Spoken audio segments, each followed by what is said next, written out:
Okay, so mga amiga, amigo! Ito na naman ako. Pagagaling ko lang ng doktor. At last, naka-CBC na rin ako. Yun, naka-CBC FBS na rin ako. Okay. So, nandito ako ngayon sa Angel's Burger. Ayan, oh. Kumbaga, ito yung naming nila. Ayan, oh. Angel's Burger kasi bibili tayo ng mga burger para sa mga kindergarten natin gagraduate. Para meron naman silang merienda after yung graduation nila. Para ganahan naman yung mga bata, di ba? Mainit nga lang pero kaya.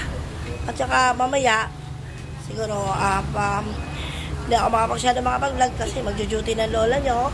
Pero sisikapin ko pa rin, okay? Na makapagbigay sa inyo ng kung ano yung update sa akin, 'di ba? So ayun ngayon, yun iluluto, okay? Yun burger. Yeah, hamburger. Yun, niluluto na kasi para dire-diretso na. Binigay na lang natin kay teacher pagdating doon sa amin. Okay, so, nandito ako, halos kaharap lang din siya ng nasa gilid na siya ng Jollibee. Ayun yung Jollibee, oh. Tsaka meron ding agrivet dyan. O, ayan, pag gusto nyo rin ng mga, mga melty-melty, shawarma. Ayan, meron din dyan. Okay.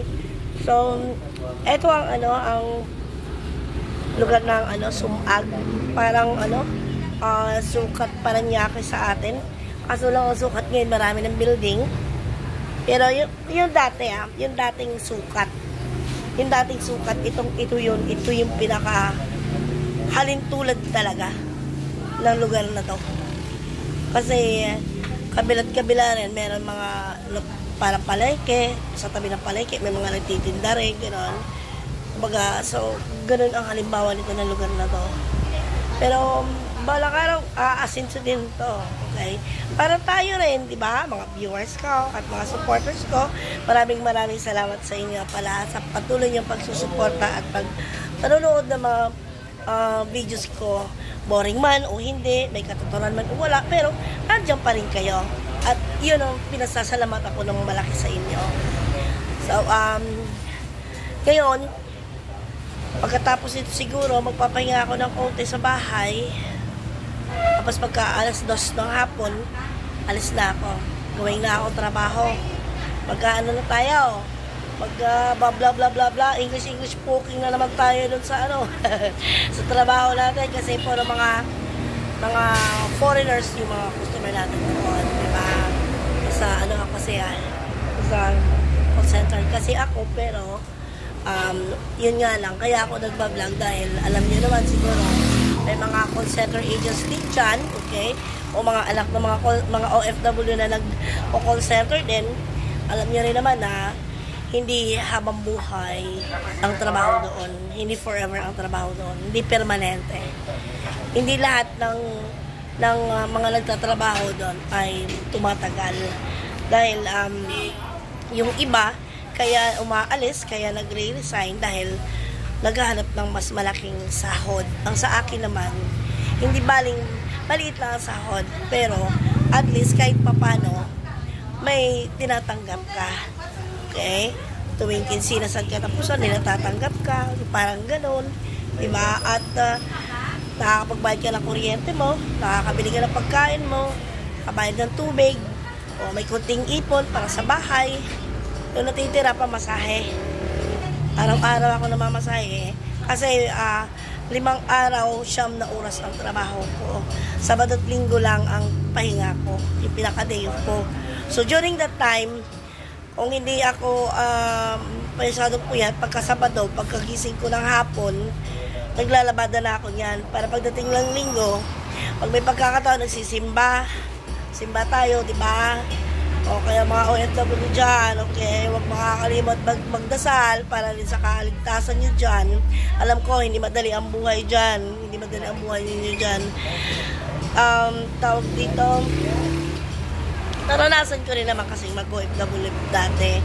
Hindi madali ang hindi madali ang trabaho ng isang OFW, okay? Okay lang kung mabait yung mga amo mo, yung employer mo. Pero pag yung medyo may pagka-stricto at pagkasuplada, lalo na yung babae, nako, doon ka, para kang nakatipto doon sa ginagawa mo. Para kang nakatihayad, yun, gano'n ba yun? Sa Tagalog, pasensya na kayo. Ilongga lola nyo eh. Sige, mga Ilongga at Ilonggo dyan, mga amigat amigo, o siya, baka naman, subscribe naman ng channel ko, at para maaliw-aliw tayo, di ba? So, sa ngayon, ito na muna ang may papamahagi ko sa inyo, kasi, naghihintay ako ng ng order ko, yun o. Yung nagtitinda, nililigawan pa ng mama, kaya medyo may kabagalan yung pagluluto, pero okay lang.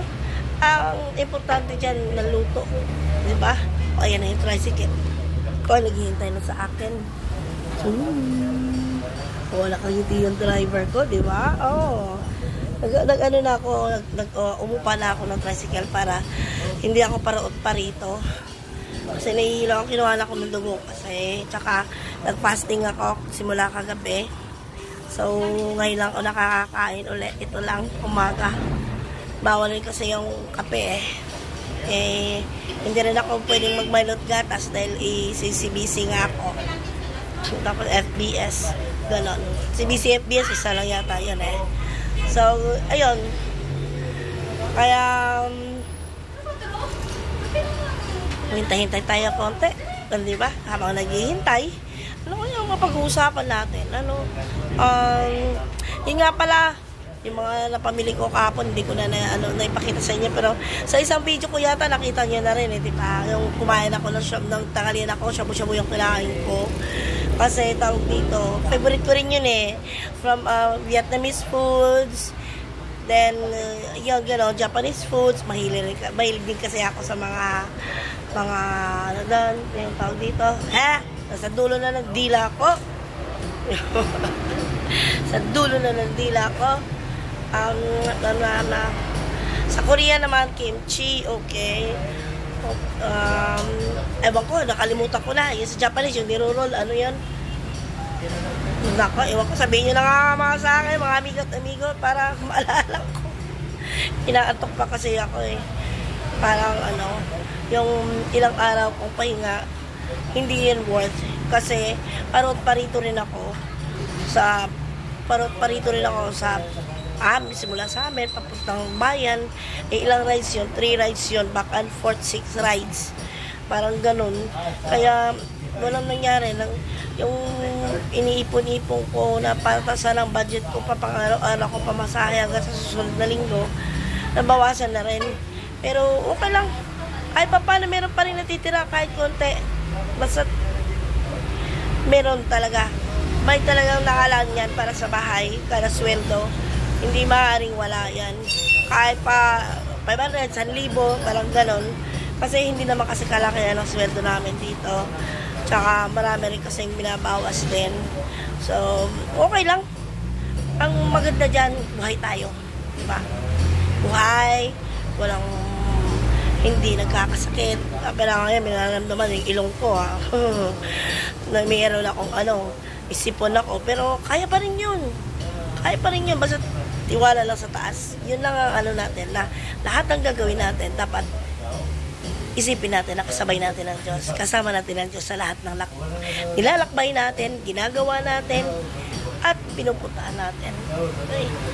Tsaka yung malalim na paniniwala, di ba? Yung mahigpit na pananampalataya sa Diyos. Yun ang the best. Talaga. Kasi ako naranasan ko na rin na halos walang kami. Kahit manghiram ka sa kapitbahay mo, hindi, walang nakikita tao. Wala kakasalubong mo sa kalsada, wala. Pero ngayon, natuto na ako Hindi pala lahat ng natulungan mo. Hindi pala lahat ng pinag-aaral mo. Hindi lahat ng minamahal mo ay lilingunin ka. Mas maganda lang, mas maganda lang ang tingin sa'yo at mas malapit sa'yo kapag may nakukuha sa'yo. Kaya yan yung isang malaking leksyon na nakukuha ko sa nangyari sa buhay ko. Simula noon, hanggang sa ako mag-abroad, hanggang sa ako ay tumigil na dahil simula sa ama hanggang sa nanay ko, ako nag-alaga sa kanila, akong kumbaga gumastos sa lahat ng nangyari sa kanila. Halos nagkasakit silang pare-pareho, kaya wala. Yung magandang bahay natin dati, wala na. So, kaya ngayon, nagpapatayo-tayo ng baho. At least kahit papano, iba yung sariling atin.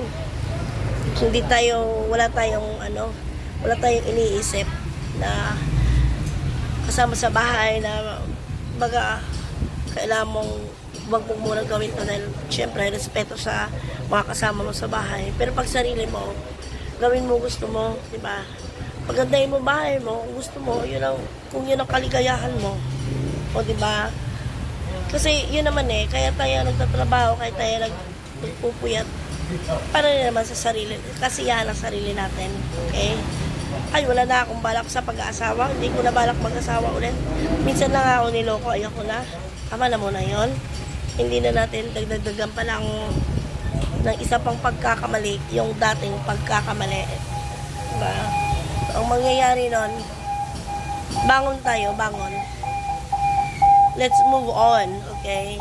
Look forward para may mangyari sa buhay natin. Tsaka para sa akin, ano na kasi, kailangan kong matapos yung bahay ko dahil tumatanda na ako. Hindi ko sigurado, hindi natin alam, di ba? 3 more years, 3 more years, tatlo. 3 more years. 60 na lola nyo. 57 na ako ngayon na. Pero okay lang yun.